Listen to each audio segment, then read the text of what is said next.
네, 안녕하세요, 여러분. 오늘 저희가 함께 살펴볼 자료는 요한계시록 11장 앞부분에 대한 해설인데요. 요한이 환상 속에서 성전을 자로재는 그런 지시를 받는 장면이 나오죠. 이 상징적인 행동이 담고 있는 의미, 그리고 이게 오늘 여러분의 신앙과 삶에 어떻게 와닿을 수 있을지 좀 깊이 들어가 보려고 합니다. 네, 안녕하세요. 요한계시록 11장. 사실 계시록 전체가 그렇지만 특히 이 부분은 해석이 좀 만만치 않은 본문으로 알려져 있습니다. 상징이 많아서요. 그런데 오늘 이 자료는 그 복잡함 속에서도 핵심 메시지, 특히 우리 신앙 여정의 어떤 본질적인 면을 잘 짚어주는 것 같아요. 오늘 이 분석을 통해서 여러분도 중요한 통찰을 좀 얻어가시면 좋겠습니다. 네, 본론으로 바로 들어가기 전에 자료에서 흥미로운 지점을 먼저 짚어주더라고요. 11장 환상 바로 앞에 나오는 작은 두루마리 이야기요. 그걸 먹었더니 입에는 꿀처럼 단데 배에서는 쓰게 되었다는 그 경험 말이죠. 자료에 따르면 이 두 가지 맛, 이게 뭘 의미한다고 보나요? 어쩌면 여러분도 신앙생활 하시면서 비슷한 경험 있지 않으셨을까 싶기도 한데요. 네, 정확하게 보셨습니다. 이 자료는 그 단맛과 쓴맛을 신앙의 아주 본질적인 양면성으로 해석합니다.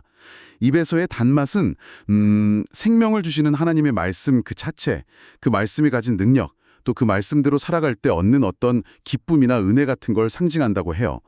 복음이 주는 위로나 소망, 구원의 확신 이런 거겠죠? 네, 그렇죠. 듣기만 해도 힘이 나는 그런 부분이요. 그렇죠. 근데 거기서 끝나면 좋은데 배에서 느껴지는 그 쓴맛, 이게 바로 그 달콤한 말씀을 가지고 이 세상 속에서 실제로 살아내려고 할 때 부딪히는 현실적인 어려움들, 예를 들면 세상 가치관과의 충돌이라든지 오해나 박해, 또 어쩌면 가장 중요한 건 자기 부인의 고통일 수 있고요. 이런 걸 의미한다고 이 자료는 강조하고 있습니다. 아, 자기 부인이요? 그러니까 그냥 말씀 듣고 아멘 하는 데서 그치는 게 아니라 그 말씀 때문에 내가 불편해지고 내 뜻을 꺾어야 하는 그런 경험이 쓴맛이라는 거군요. 맞습니다. 그래서 이 자료는 단순히 은혜를 소비하려는 태도, 그러니까 단만 쏙 빼먹고 쓴맛은 피하려는 그런 신앙을 좀 경계해야 한다고 말합니다. 그러면서 참된 회개 이야기를 꺼내던데요. 이 쓴맛하고 회개가 어떻게 연결되는 건가요? 네, 그게 아주 중요한 포인트인데요. 이 자료는 참된 회개를 그냥 감정적으로 잘못했어요 하고 마는 게 아니라고 봐요. 그보다는 옛사람이 죽고 새사람으로 사는 것, 그러니까 삶의 방향이나 가치관 자체가 근본적으로 바뀌는 거라고 정의하거든요. 삶의 방향 전환이요. 네. 근데 그 과정이 필연적으로 배가 쓴 경험을 동반한다는 거죠. 자기 중심적인 욕망이나 옛 습관들, 이런 걸 버리는 고통이 따르잖아요. 때로는 내가 막 의지했던 것들을 포기해야 하는 아픔도 있고요. 아, 자료에서 예시로 든 삭개오를 보면 딱 드러나죠. 그가 예수님 만나고 그냥 마음만 좀 찔리고 끝난 게 아니잖아요. 자기 재산 절반을 팔아서 나눠주고 잘못 뺏은 거 있으면 4배로 갚겠다고 선언했죠. 삶을 청산하는 구체적인 행동으로 나아갔어요. 네, 맞아요. 행동으로 보여줬죠. 이게 바로 자료가 말하는 쓴맛을 동반한 참된 회개의 모습이라는 겁니다. 그래서 좀 심하게 말하면 이런 쓴맛 없이 그냥 믿습니다 말만 하는 건 어쩌면 그리스도를 내 삶의 진짜 기쁜 소식으로 여기지 않는 걸 수도 있다. 이렇게까지 경고하는 거죠. 쓴맛을 동반한 회개라. 와, 이게 참 가볍지가 않네요. 그럼 이런 쓴맛, 즉 말씀 때문에 겪는 어려움을 받아들이면서 살아가는 사람들에게 하나님은 어떤 약속을 주시는 걸까요? 이제 자연스럽게 요한계시록 11장의 핵심 이미지, 성전 측량으로 넘어가 볼 수 있겠네요. 그죠? 네, 맞습니다. 바로 그 쓴맛을 감당하는 신자의 삶하고 이 측량이라는 행위가 깊게 연결된다고 이 자료는 보고 있어요. 여기서 측량한다는 거, 이게 그냥 건물 크기 재는 게 아니라고 자료는 강조합니다. 아, 단순한 측정이 아니고요. 네, 구약 성경 다른 데서도 보면 측량이 심판을 의미할 때도 있긴 한데 여기 요한계시록 11장에서는 분명히 하나님의 보호 그리고 소유권 주장을 상징한다고 설명해요. 보호와 소유권이요? 네, 마치 하나님께서 자, 이 성전, 이 제단, 여기 경배하는 사람들 다 내 거야. 내가 책임지고 지킨다. 이렇게 도장을 딱 찍으시는 행위 같다는 거죠. 아까 말한 그 두루마리, 단맛과 쓴맛을 함께 경험하며 참된 회개로 나아가는 그분의 백성들을 세상의 어떤 환란 속에서도 하나님께서 반드시 지키고 보호하시겠다. 이런 강력한 의지의 표현으로 이 자료는 해석합니다. 와, 하나님의 보호와 소유권이 삼신이라 굉장히 강력한 메시지인데요.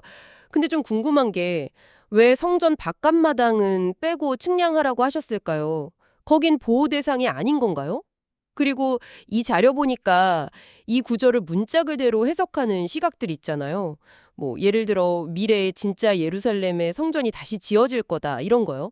이런 해석에 대해서는 좀 비판적인 입장이던데 어떤 이유 때문인가요? 네. 그 두 가지 질문이 다 중요한데요. 먼저 문자주의적 해석에 동의하지 않는 이유부터 좀 설명드릴게요. 자료는 특히 미래의 물리적인 성전이 예루살렘에 다시 세워질 거라고 보는 특정 신학, 세대주의 같은 관점에 동의하지 않는 이유를 여러 각도에서 제시합니다. 네. 첫째는 예수님이 십자가에서 돌아가실 때 성전 휘장이 위에서 아래로 쫙 찢어졌잖아요. 네, 그렇죠. 그 사건 자체가 더 이상 땅에 있는 어떤 건물이 하나님과 우리 사이의 유일한 통로가 아니라는 걸 상징적으로 보여줬다는 점. 둘째는 역사적으로 주 70년에 로마 군대가 예루살렘 성전을 완전히 파괴했는데 하나님께서 그걸 허용하셨다는 사실. 아, 허용하셨다. 네. 그리고 셋째는 예수님 자신이 직접 성전 파괴를 예언하셨고요. 돌을 하나도 돌 위에 남지 않을 거다. 넷째는 히브리서에서 계속 강조하듯이 그리스도께서 단 한 번의 완전한 제사를 드리심으로 구약의 모든 제사 제도는 이제 완성되고 폐지되었다는 점. 이런 것들을 근거로 들죠. 그렇군요. 그래서 성경 전체에 이른 큰 흐름과 가르침을 볼 때 다시 물리적인 성전이나 제사 제도로 돌아가는 걸 기대하는 건 좀 맞지 않다. 이렇게 이 자료는 주장하는 겁니다. 아, 성경 전체의 맥락에서 이해해야 한다는 말씀이시군요. 일리가 있네요. 그럼 자료가 제시하는 상징적인 해석은 뭔가요? 측량된 성전과 측량되지 않은 바깥마당, 이게 각각 뭘 상징하는 걸까요? 네, 이 자료는 이제 성전이라는 게 더 이상 어떤 특정 건물을 가리키는 게 아니라고 봐요. 그보다는 그리스도의 몸된 교회, 그러니까 하나님의 백성 공동체 전체를 상징한다고 해석합니다. 아, 교회를 상징한다. 그렇죠. 그리고 그 교회 안에서 측량된 부분, 즉 성전, 제단, 경배하는 자들, 이 부분은 교회의 영적인 본질과 운명을 나타낸다고 봐요. 다시 말하면 우리 성도 한 사람 한 사람의 구원 문제, 또 하나님 자녀로서의 신분, 영원한 생명, 하나님과의 궁극적인 관계, 이런 것들은 세상의 어떤 위협이나 박해로부터도 절대적으로 안전하게 보호받는다는 의미입니다.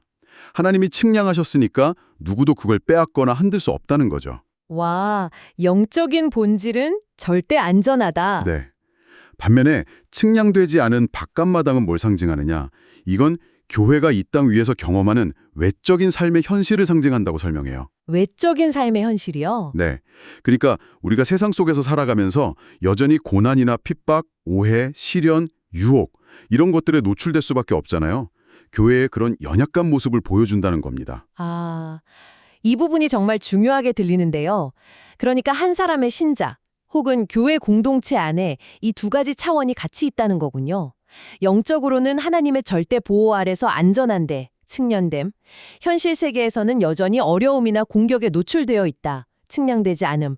와, 이거는 우리가 신앙생활하면서 종종 느끼는 그 긴장감하고 딱 맞는 이야기 같아요. 하나님 자녀라는 확신은 있는데 현실의 문제들 때문에 힘들어하는 그런 경험이요. 네. 바로 그 점입니다. 이 자료가 그걸 강조해요. 어떤 교회는 보호받고 어떤 교회는 버려진다. 이런 식의 분리가 아니고요. 참된 교회라면 누구나 이 양면성을 동시에 경험한다는 거예요. 우리의 영적인 신분, 최종 목적지는 그리스도 안에서 절대 흔들리지 않게 보장되어 있어요. 측량된 영역. 하지만 이 땅에서의 여정 자체는 세상의 어떤 적대감이나 시련에 열려 있는 거죠. 측량되지 않은 마당. 이 둘 사이의 긴장감을 이해하는 게 정말 중요하다고 이 자료는 말합니다. 네, 본문에 좀 더 보면 이방인들이 거룩한 성, 즉 교회를 42달 동안 짓밟을 거라는 기간이 나오잖아요. 이 42달, 이건 문자 그대로 3년 반의 의미할까요? 아니면 이것도 상징적인 표현일까요? 이 자료는 이건 역시 문자적인 시간으로 보지는 않습니다. 요한계시록에 보면 1260일이나 한때와 두때와 반때 같은 표현들이 반복해서 나오잖아요. 네, 나오죠. 이 42달도 결국 같은 기란을 가리키는 상징적인 표현으로 봅니다. 구약 다니엘서의 예언하고 연결해서요. 이 기간은 그리스도의 초림 혹은 승천부터 그분이 다시 오실 재림 때까지의 시간, 그러니까 교회 시대 전체, 상징한다고 해석해요. 아, 교회 시대 전체요. 그럼 우리가 지금 살고 있는 이 시대네요. 그렇죠. 바로 이 시대를 의미하는 겁니다. 그리고 이 시대의 특징이 두 가지라는 거예요.